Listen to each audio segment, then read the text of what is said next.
Soy Fernando Díaz Villanueva. Hoy es 10 de diciembre de 2020 y esto es La Contracrónica.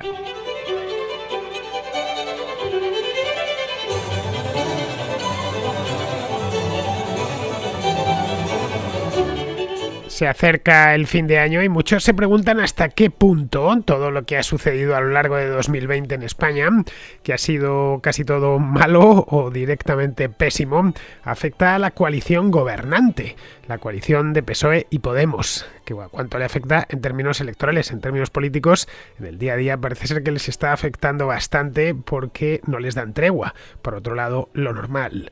Sin elecciones a la vista, solo nos quedan las encuestas para tomar la temperatura al momento político. Son varias las que se publican cada mes, empezando por la más conocida de todas, la del Centro de Investigaciones Sociológicas, pastoreado por José Félix Tezanos y que no tiene mucho crédito. Este Centro de Investigaciones Sociológicas, más conocido como CIS, depende del gobierno y que tras un imperdonable cadena de errores, porque lo suyo ha sido en los últimos 2 años, pues para morirse, no ha dado una, de hecho se ha distanciado, unas distorsiones ha introducido espectaculares, pues nadie se toma en cuenta lo que dice Tezanos y su CIS, salvo los terminales mediáticos del gobierno. Otros medios de comunicación encargan sus propias encuestas a diferentes empresas demoscópicas y las van publicando periódicamente, generalmente suelen salir los domingos. El diario Voz Populi hace algo diferente. Toma 12 encuestas, las que más se aproximaron a los resultados de las últimas elecciones, que fueron en noviembre del año pasado, de 2019, y a partir de ahí hace una proyección, hace una especie de promedio y hace una proyección, evidentemente trabajada de manera demoscópica. Mediante este sistema de agregación elabora lo que se conoce como el votómetro, así, tal cual, como suena, que permite hacerse una idea bastante precisa de cuál es la situación, al menos desde el punto de vista demoscópico. No significa ni mucho menos que tengan una bola de cristal ni que sean pitonisos en absoluto. Simplemente toman estas 12 encuestas y a partir de ahí pues sacan sus conclusiones. El último votómetro del año vio la luz ayer y hoy vamos a analizarlo con más detalle aquí en La Contracrónica. Un anticipo, a Pedro Sánchez no le terminan de ir demasiado bien las cosas.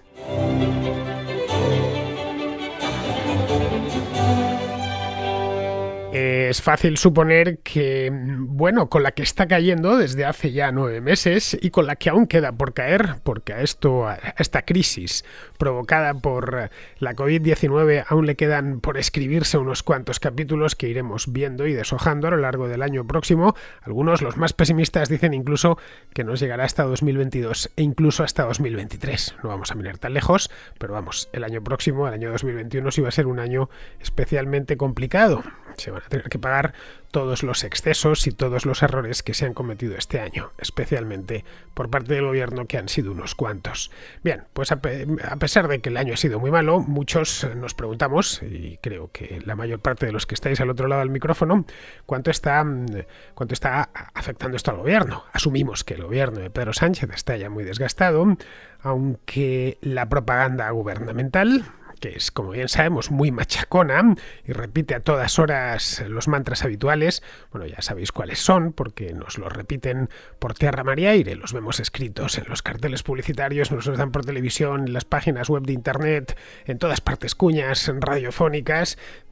Os lo recuerdo, vamos, algunos, los más famosos, aquel de esto lo paramos unidos, recordadlo, hace solo unos meses, u otro que este fue mejor todavía, este entra dentro de lo que podríamos llamar propaganda política psicotrópica. Cuando salía el país destrozado allá por el mes de junio, después de 3 meses encerrados, con la economía cayendo a plomo al 18%, pues no se les ocurrió a los lumbreras de la Moncloa mejor eslogan que uno que decía textualmente: salimos más fuertes. Todavía, a poco que uno viaje por España, puede verlo en algún cartel de estos que han tapizado. Nos quejábamos hace 10 años con lo del plan E de Zapatero, que llenó todo de carteles. Bueno, pues esto está siendo muchísimo mayor. Bien, el hecho es que, al margen de toda esta propaganda, lo cierto es que ni estamos demasiado unidos, a la vista está La sociedad está más polarizada que nunca, políticamente hablando al menos, y el país se encuentra mucho más débil. Desde luego, desde el punto de vista económico, pero no solo, también moral. Estamos todos, lo cual es perfectamente comprensible. Estamos muy alicaídos. Después de tantos meses de encierro, semiencierro, libertad condicionada, pérdidas de empleo, hemos visto cosas que no nos hubiéramos imaginado ver hace solo, iba a decir un año, hace solo 10 meses, vamos, que nos lo cuentan a principios de marzo, que íbamos a estar así aproximándonos a las Navidades y no nos lo hubiéramos creído. Bien, miremos desde donde miremos, la cosa está muy mal. El problema es no saber cuán desgastado está el gobierno. Sabemos que lo están, pero no tenemos ni idea de cuánto. Cuantificarlo, es decir, ponerlo en números, que de eso se trata, y los números en política son porcentaje de votos en las elecciones y número de escaños, y no hay mucho más, eso es todo. Al político son los dos únicos datos que le interesan, básicamente el número de escaños. El porcentaje, bueno, siempre puede presumir de la más, aparte de que va unido a estar relacionado con el número de escaños, de una manera un tanto peculiar con nuestro sistema electoral, pero a fin de cuentas, si sacas el 1% de los votos no esperes gobernar, y si sacas el 57% espera gobernar porque gobierna seguro. Pero lo que más les interesa es el número de escaños, es decir, tienen o no tienen la mayoría absoluta o pueden conseguirla con alguno de los socios que tienen pensados cuando ya están en plena campaña electoral. Bien, a partir de aquí la solución definitiva y la última, la única posible, bueno, no es la única posible, pero sí es la solución. Lo otro no son soluciones, son simplemente aproximaciones. Sería consultarlo con las urnas, pero las urnas hoy por hoy en España ni están ni se las espera. Quedan aún 3 años de legislatura, empezó en enero de este año, luego pues tenemos que esperar como mínimo hasta el año 2023, si es que aguanta. Pedro Sánchez, desde luego, su voluntad, como ya os he comentado en otros programas, es consumir la legislatura completa. Además, le interesa llevárselo más lejos la presente legislatura por una razón muy sencilla. Sabe que las cosas están mal, en cambio, pues a poco que salgan unas cositas, otras, le llegue dinero de fuera, etcétera, pues quizá el asunto no está tan mal dentro de 2 años. Eso es un poco los cálculos que están haciendo en el Palacio de la Moncloa. Y bien, no tiene intención, a no ser que se vea forzado a ello, de convocar elecciones. De hecho, todo lo que se ha hablado en los últimos 2 meses en España en torno a los presupuestos iba precisamente por eso, para no tener que convocar elecciones, porque sabían que si bien las iba a volver a ganar, no lo iba a hacer con comodidad. Y era probable, existía esa posibilidad, de que tuviese que salir del gobierno. Así que no creo, es posible hoy, por poder, puede suceder que dentro de 6 meses tengamos elecciones, podrían anticiparse, claro está, pero vamos, eso desde luego no lo sabemos, luego no podemos meterlo en la matriz para hacer el análisis. Otra opción serían unas elecciones intermedias, tipo, no sé, las municipales o esas autonómicas que se celebran cada 4 años junto con las municipales en, creo que son 13 autonomías de las 17. Esto te da una idea más o menos aproximada, te permite, como os decía antes, tomar la temperatura de una manera muy aproximada como está el ambiente político. Se ha votado en todas las ciudades de España, en todos los municipios, y además se ha votado en 13 comunidades autónomas, entre ellas en comunidades bastante grandes e importantes como pueden ser Madrid o puede ser Valencia. Es decir, que los años que hay elecciones autonómicas y municipales que preceden a año electoral de elecciones generales suelen marcar la tendencia. Esto ha sucedido varias veces a lo largo de los últimos 40 años. Pero esas elecciones no van a ser hasta el próximo año 2023. Y esas no se cambian, esas no se anticipan. Nada, puede cambiar el gobierno de Madrid o el de Valencia o el de Aragón, pero no se cambia la fecha de las elecciones. Y por supuesto de las municipales tampoco. Eso sería un poco de locos porque hay 8.000 y pico municipios en España como para que se pusiesen a anticipar cada uno de ellos. Nos pasaríamos todos los domingos teniendo elecciones en distintos municipios. Así que, llegados a este punto, nos tenemos que conformar con lo que votaron vascos y gallegos hace no mucho, en el mes de julio. Hace, 5 meses, y con las encuestas. Sí que ha habido unas elecciones intermedias un tanto peculiares, tal y como vimos aquí el pasado verano, pero bueno, es lo que tenemos. Sí, ahí sí que votaron de verdad, ahí no respondieron a un encuestador, ahí depositaron una papeleta en la urna. Lo primero, es decir, lo de las autonómicas vascas y gallegas, no fue muy halagüeño. En ambas, por lo menos halagüeño para el gobierno. En ambas convocatorias el PSOE se mantuvo plano y Podemos se desplomó, desapareciendo incluso del Parlamento de Galicia. Si queréis, os pilla nuevas o no os habéis interesado por estas cosas hasta ayer, tenéis el programa que hice sobre las elecciones gallegas allá por el mes de julio. Podéis ir a buscarlo al archivo. Pero vamos, que a pesar de que han pasado 5 meses, todavía siguen relativamente presentes porque es las únicas elecciones que hemos tenido en plena pandemia. Pero bueno, de eso ha pasado ya tiempo, así que las cosas han ido a peor, el desgaste del gobierno ha persistido, así que si se volviesen a celebrar, quizá los resultados en el País Vasco y en Galicia cambiarían un poco y cambiarían seguramente a peor, aunque fuese muy ligeramente para los intereses del PSOE y de Podemos. Así que, puestos aquí, solo nos quedan las encuestas. Podríamos mirar el CIS, esta encuesta que hace el Centro de Investigaciones Sociológicas, el barómetro que hace todos los meses, que tradicionalmente ha sido una referencia en este aspecto. Pero nos engañaríamos si seguimos el CIS, hoy por hoy estoy hablando. El CIS está dirigido por José Félix Tezanos y depende directamente del gobierno. José Félix Tezanos, además, es un socialista histórico, de los que llevan en esto pues desde siempre. Yo llevo oyendo su nombre desde tiempos de Felipe González, para que nos hagamos una idea. Y es hoy por hoy una prolongación de la Moncloa. En honor a la verdad siempre lo fue, pero no de una manera tan descarada como está sucediendo en estos 2 últimos años. A lo largo de este tiempo, especialmente desde 2 años y medio, desde que Pedro Sánchez llegó a la Moncloa, sus previsiones se han desviado una auténtica barbaridad, sonroja hasta decirlo. Se han desviado 8 puntos a favor del PSOE en todas las encuestas que han precedido a las elecciones. Sí ha habido, tuvimos en abril, tuvimos elecciones de nuevo en el mes de noviembre, esto del año pasado. A mitad de año tuvimos elecciones municipales y autonómicas, también se equivocó el CIS, por supuesto, y las gallegas y las vascas también se equivocó el CIS con unas desviaciones bestiales.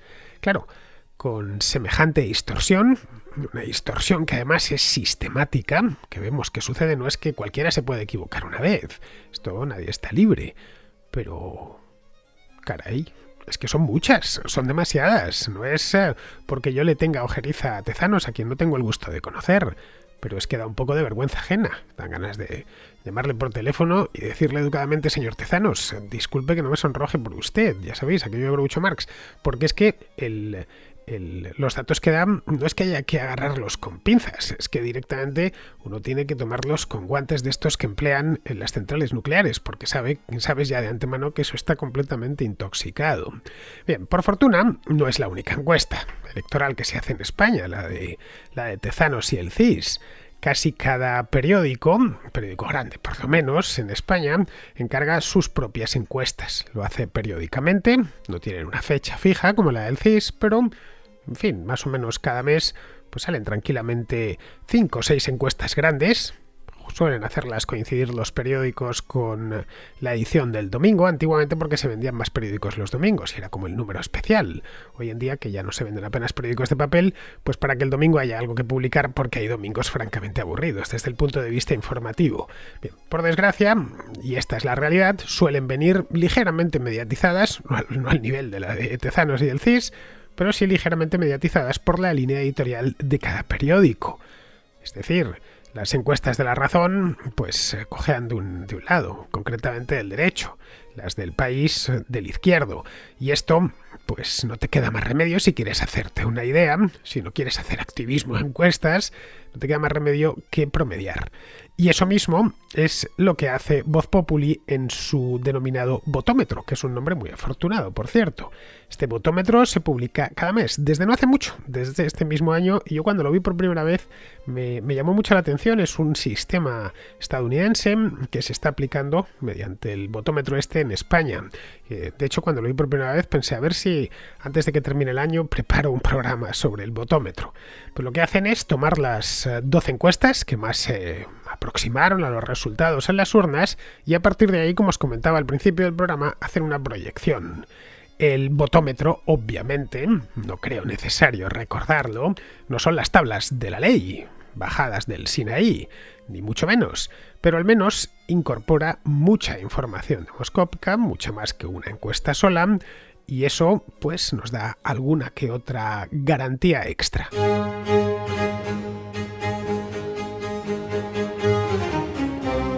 El de este mes de diciembre salió ayer y el resultado os lo estoy mostrando en este momento.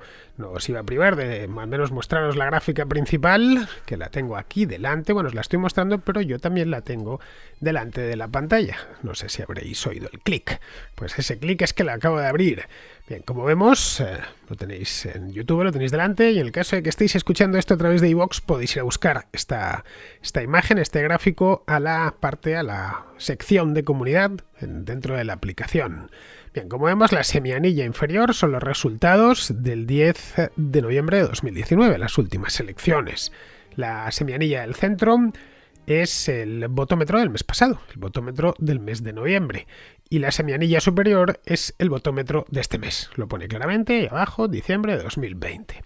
Así a primera vista, si echamos un vistazo rápido, es decir, de 1 o 2 minutos, en principio no parece que haya cambiado mucho. La cosa está como estaba, más o menos. El PSOE se mantiene, cierto es que ha perdido un poquito con respecto, 2 décimas con respecto al mes pasado, pero en esencia se mantiene como el partido más votado. Es decir, más o menos como estaba hace un mes y desde luego como estaba hace un año. Las elecciones que fueron hace poco más de un año, 13 meses exactamente. Y además 13 meses clavados, porque fueron el 10 de noviembre de 2019 y estamos a 10 de diciembre de 2020. Luego vemos también que le pasa lo mismo a Ciudadanos, se mantiene como estaba el mes pasado y en las elecciones. Le pasa también lo mismo a Vox, aproximadamente lo mismo. El PP sube, ahí sí se ve un crecimiento apreciable, quiero decir, sube 4 puntos, y Podemos pierde 2. Realmente donde hay subidas y bajadas considerables son en el PP y en Podemos. Luego en el apartado de otros, ahí están englobados los nacionalistas, y esos también se mantienen en torno a más o menos el 16% de la esperanza de voto. Bien, eso es lo que nos dice el primer vistazo al gráfico, nada más verlo, ese vistazo de 1 o 2 minutos. Pero los primeros vistazos a veces engañan. En este caso, es innegable que el PSOE se mantiene, a la vista está, tenéis el gráfico delante y lo estáis viendo. Bueno, en rigor no se mantiene, ha perdido 1,2 puntos con respecto a hace 2 años, perdona, hace un año, a 13 meses exactamente, un año y un mes. Podríamos pensar que eso no es mucho. Pasar del 28,2 al 27% no es mucho, por lo mal que están las cosas, además. ¿Cómo no iba a perder? Pero es que esa pérdida no se ha transferido a su socio, ni a su socio principal, que es Podemos, que pierde casi 2 puntos, como vemos, va del 12,9 al 11,1 en este último año.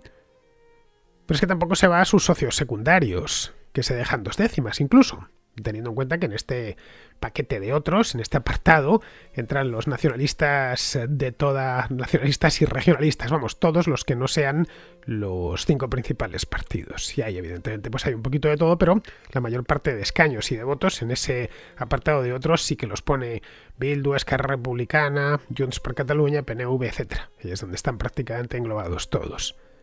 Y tampoco recogen nada. En definitiva, que si hacemos sumas tan sencillas que se pueden hacer de cabeza, la coalición gobernante ha pasado de obtener el 41,1% de los votos en 2019, hace 13 meses, al 38,1% que le da el votómetro de este mes. Luego en el otro lado, es decir, tendríamos al otro lado de otros, tendríamos Ciudadanos, Partido Popular y Vox, pasan del 42,9% de las elecciones del año pasado al 46,1% de esta proyección. Podríamos pensar que Ciudadanos, forma ya parte del bloque gubernamental, pero el hecho es que ese partido gobierna en coalición con el PP en varios sitios, incluyendo Madrid Capital, la Comunidad de Madrid, Andalucía, Castilla y León y un montón de ciudades por toda España. Tenemos, por lo tanto, una brecha de 8 puntos porcentuales entre los dos bloques. Caray, en 2019, hace un año, estaban empatados. Hoy ya hay una brecha considerable. Esos son unos cuantos millones de votos, ¿eh? Y podría llegar a alterar dramáticamente el equilibrio de mayorías si esta tendencia se mantiene. Es decir, si los votómetros de enero, febrero, marzo, abril, etcétera, van en esta misma línea. Es decir, el PSOE no solo no recoge la sangría de Podemos, convertido ya en un partido de gobierno, empotrado en el aparato estatal, sino que ha empezado a perder. Aquí habría que hacerse una pregunta, fundamental además. ¿Dónde se están yendo esos votantes? En el País Vasco y Galicia, hace 5 meses, vimos que se habían marchado los nacionalistas de ambas regiones, al BNG en el caso de Galicia o al PNV o Bildu directamente en el caso del País Vasco.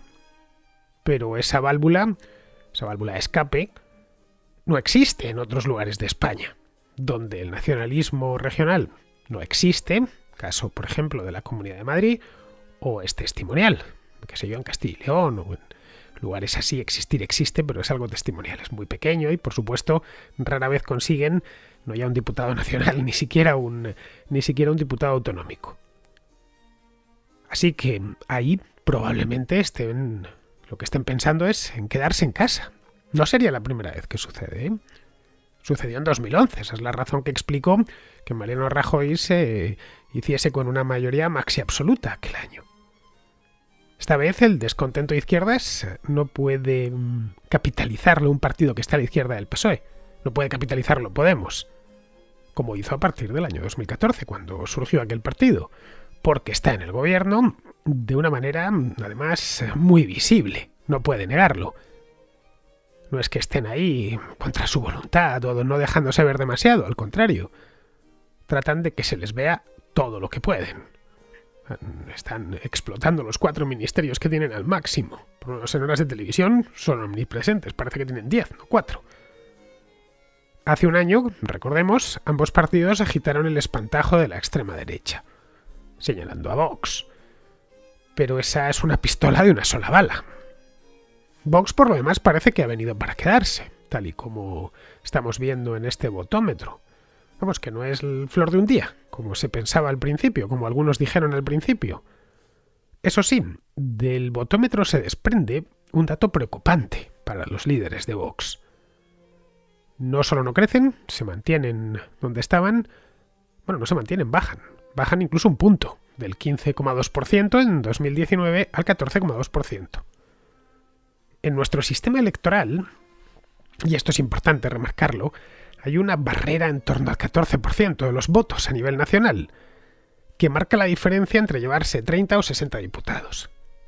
En 2016, por ejemplo, Ciudadanos obtuvo el 13% de los votos y ganó 32 escaños. En abril de 2019 obtuvo el 15,8%, estamos hablando de no llegó a 4 puntos de diferencia, y se llevó 57 escaños, prácticamente duplicó su renta en escaños. Vox está al borde de ese abismo ahora mismo, con el 14,2%. De caer en él podría dejarse hasta la mitad de sus diputados. A Podemos le sucedió algo parecido entre 2015 y 2019. Llegó a tener más de 70 escaños y fue descendiendo, y cuando pasó esa barrera del 14-15% a nivel nacional, pues cayó y se ha quedado en lo que es hoy en día, unos 30-35 escaños. Evitan, que es una maldición es la maldición de los partidos medianos, que necesitan superar ese 14-15% a nivel nacional para llevarse diputados en muchas circunscripciones. Otra de las sorpresas de este votómetro es cómo Ciudadanos resiste, llama la atención, y lo hace contra viento y marea. Y su esperanza de voto crece, incluso un par de décimas con respecto a 2019. En principio, Ciudadanos se había quedado en terreno de nadie, pero se mantiene con ese 1,5 millones de votos, se mantiene sobre el terreno de juego. Esto es meritorio ya. Aquí de nuevo tenemos otra pregunta. ¿Quiénes son esos votantes? ¿Son los que tenía hace un año, que no se han movido? ¿Quizá exvotantes del PSOE descontentos con un gobierno tan escorado a la izquierda? Pues no tenemos ni idea. Del PP obviamente no vienen. Así que todo indica que le están llegando desde su ala izquierda. Esto vendría a demostrar que a Arrimadas la estrategia de cambiar exvotantes del PP por exvotantes del PSOE por ahora le está funcionando, al menos de cara a las encuestas. Lo que no sabemos es qué pasará en el momento de la verdad, porque el voto por despecho, como todo lo que se hace por despecho, no es muy efectivo.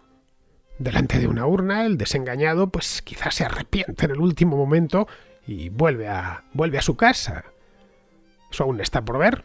No se puede ir pensar que va a suceder esto o que va a suceder lo contrario. Lo que parece claro es que el centro derecha tendrá muy difícil aprovecharse del desgaste, al menos en el estado de la cuestión ahora mismo, desgaste del gobierno de Sánchez, porque permanece dividido en tres y al final quien da y quita mayoría son los nacionalistas. Esos no van a encontrar socio mejor dispuesto que la coalición gobernante.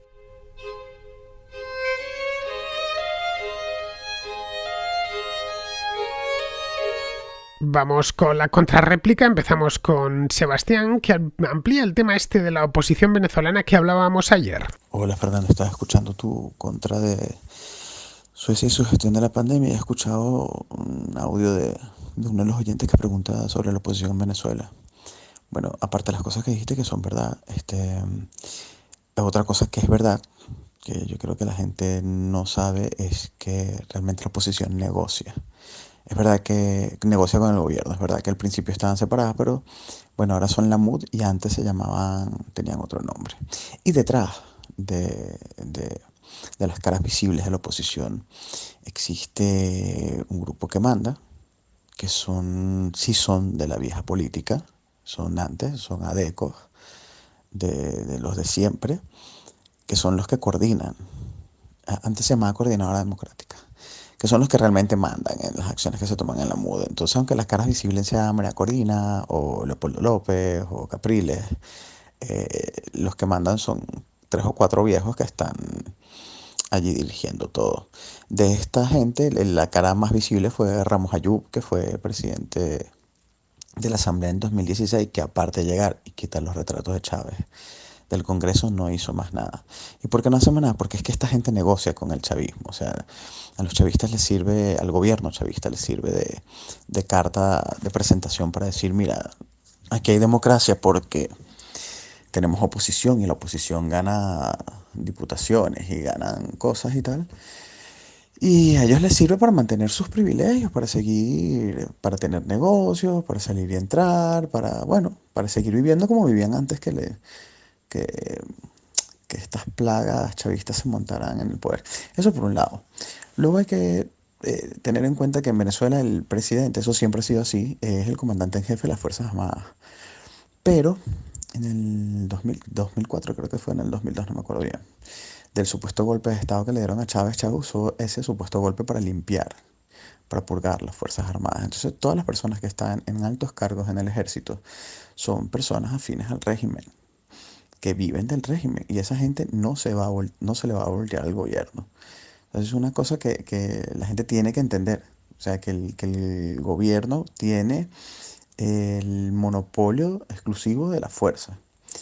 Y lo otro que la gente no sabe, o no puede saber, es que Venezuela tiene una dictadura constitucional, se podría decir eso, y es que el presidente tiene autoridad por sobre todos los demás poderes y es constitucional y él legalmente puede hacerlo porque ellos han reformado la constitución en todas las veces que les ha hecho falta, la última en el 2017, para hacer que eso sea así. Entonces, si el Congreso, la Asamblea sale de la oposición, el gobierno tiene toda la facultad de disolverla y crear una asamblea aparte.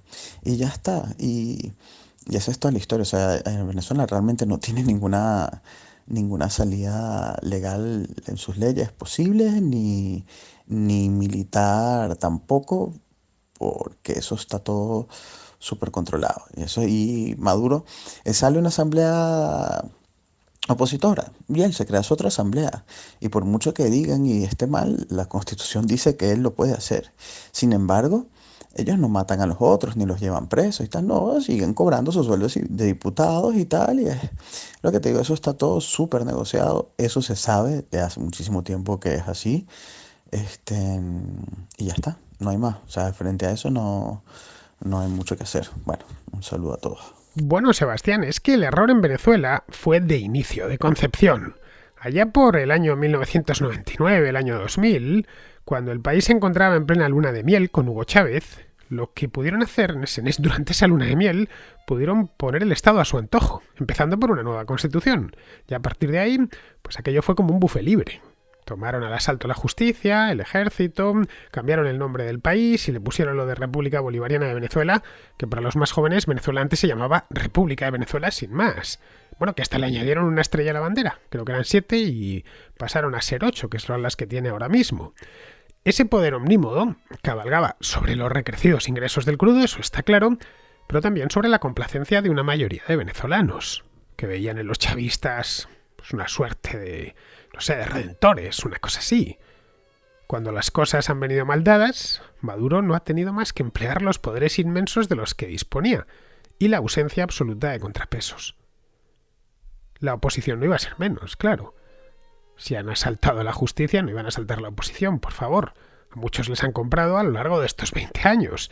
Por un lado, como bien dices, para mostrar al mundo que aquello, una falsa imagen de democracia, o directamente para debilitar al campo contrario, dividirlo y subdividirlo. El modo en el que se han amarrado al poder es asombroso. Pero todo lo demás son unos inútiles redomados. El país produce menos petróleo que nunca y el pueblo pasa hambre. Pero se han demostrado muy habilidosos para retener el poder y hacerlo además legalmente. No sé, sirva esto como aviso de los mesías políticos que vienen prometiendo el paraíso. Eso es lo que hizo Hugo Chávez y bueno, pues ha terminado entregándoles el infierno. Bien, vamos ahora con Nicolás, que nos habla de ciertos altos cargos de Podemos y sus condenas judiciales. Buenas tardes, Fernando. Bueno, como bien sabes, en Podemos, para acceder a un alto cargo hay que tener condenas. Es decir, ya tienes ahí Echenique con 2 condenas. Una por difamar a una persona ya muerta. La otra por delito contra los derechos de los trabajadores, que tiene guasa la cosa, ¿no? Tenemos a Isa Serra, condenada por agredir a una policía. Al chicharrero de los churros, traduzco, al tinerfeño de las rastas, pues lo tenemos en también proceso penal por agredir a un policía. Uno que es portavoz de Madrid, que fue condenado por atacar bancos. Bueno, la lista es larga, ¿eh? Si nos ponemos a decir toda la lista de criminales que tiene esta gente, de condenados, podríamos pasarnos horas. Pues hoy preguntabas tú qué hacer con el rey emérito. Fácil, es que lo tenías delante de las narices, tío. Si lo condenan por delito fiscal, que se afilie a Podemos, que seguro que le da una portavocía. Venga, un saludo a todos y hasta la próxima. Pues sí, Nicolás, es realmente curioso. Es curioso lo exigentes que son con los demás y no miran lo que tienen en casa. Pero bueno, ya sabes que siempre encuentran una excusa para sus condenas. Que si eso sucedió hace ya mucho tiempo, entonces ya no cuenta. Que si las cloacas judiciales les persiguen. Que si ciertos delitos son perdonables, claro, porque el Estado fascista y turbo neoliberal pues les obligó a perpetrarlos. A menudo Podemos, y conforme pasa el tiempo le sucede más, es una especie de caricatura de sí mismo. Bien, vamos ahora con Chema de La Coruña, que nos habla de la polarización política creciente. Últimamente yo creo que esto a mí personalmente me asquea la situación. Políticos que se despellejan, forofos como si fuera esto un partido de fútbol, que tu partido lo hace mal, el mío lo hace bien, aunque lo haga mal, man que pierda, como dicen los futboleros. Gente que incita al odio a otras personas. Yo, si no me gusta a alguien, no lo veo, no lo escucho y se acabó. Pero no digo que todo el mundo debe de odiarlo y debe de hacer esto y debe de hacer lo otro. Me parece algo ridículo. Grupos que acusan a otros grupos, los machistas a los feministas a los machistas. A mí personalmente esto me parece la descomposición de una sociedad, pero de una sociedad a nivel global, empezando por Estados Unidos, siguiendo por España, después Perú, es igual. Estamos con la polarización, con el enfrentamiento. Personalmente me parece el inicio de una debacle. Solo tengo la esperanza que después de la tormenta suele llegar, digo suele, no siempre, pero suele llegar la calma. Veremos que si es esto así o no es así.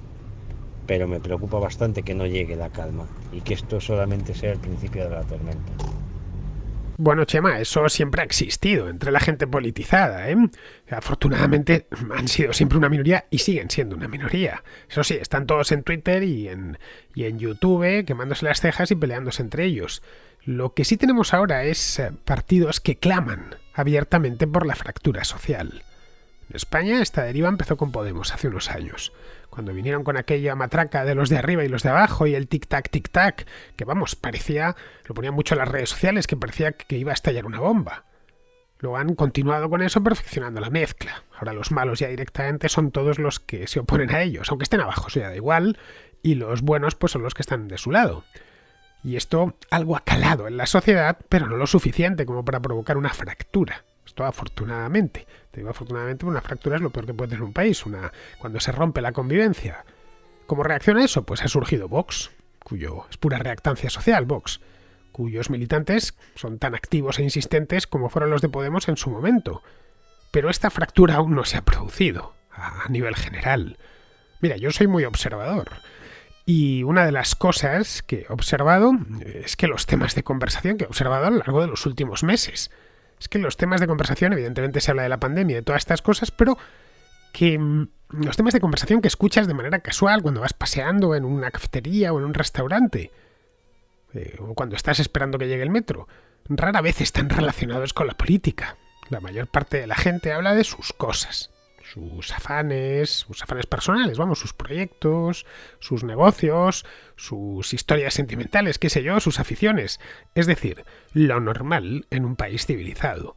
Cuando un país se politiza, ese país está condenado. Cualquier país politizado es un país condenado. El país tiene que estar, los ciudadanos tenemos que estar a nuestras cosas, a nuestra vida privada, que es mucho más importante que la política. Está bien que una parte la dediquemos a debatir o a tratar asuntos políticos, pero siempre tiene que ser una parte, no que estemos todo el día con eso. Afortunadamente los que están todo el día con eso pues son los que vemos en Twitter, que entra uno allí y están todos pegándose. Están todos más quemados que el cenicero de un bingo cuando uno entra. Yo me entro a poner pues mi programa, algunas cositas, algún comentario, y hay días que me espanto. Digo, pero bueno, ¿cuánta mala leche hay aquí reconcentrada hoy? Bien, afortunadamente salgo a la calle y me encuentro que la gente pues está a lo suyo. Mientras eso siga sucediendo, pues bien, que se sigan peleando en Twitter o que se sigan peleando en las redes sociales.